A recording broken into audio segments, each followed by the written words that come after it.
We went through a couple times where we got really caught up in developmental circles that was essentially waiting. You know, we could have been moving forward, we could have been executing. I can say that that was probably 90% my fault because I'm an enormous strategist that I think things through 100 times until it's absolutely perfect, and I've had to really change that. Not delete that, but change how that's used as an entrepreneur. I would not go back and change that because I wouldn't have learned it if I didn't go through that. So I'm just not one of those people that would go back and change things unless it was like going to, you know, the wrong party and getting DUI or something. I didn't do anything like that, so I've got nothing really regretful to change. I will say one of my modes of thinking that I would change is initially we wanted to really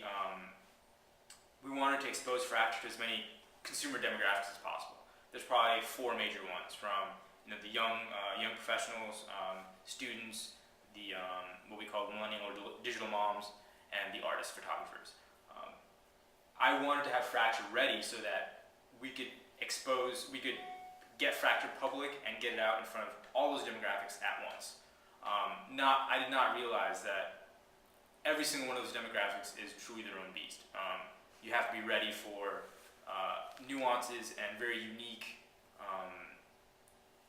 aspects of each demographic. So, in hindsight, I probably should have thought to myself, rather than like, who do I want to go after first in terms of consumer demographic. I would have, if I had known about people like anybody who buys a product early enough is considered kind of like an early innovator in like the product life cycle. I should have known that anybody is initially really good enough because they're going to show the passion by the product. They're going to hound you constantly for feedback. They're going to give you a lot of annoying opinions, but at the same time valuable customer insight as well.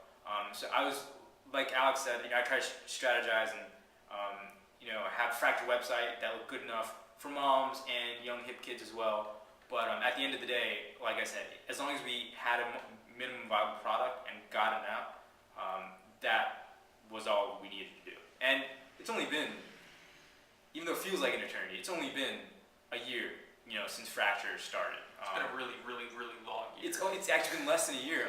It's been really 5 months since we realized that this was a viable business opportunity. But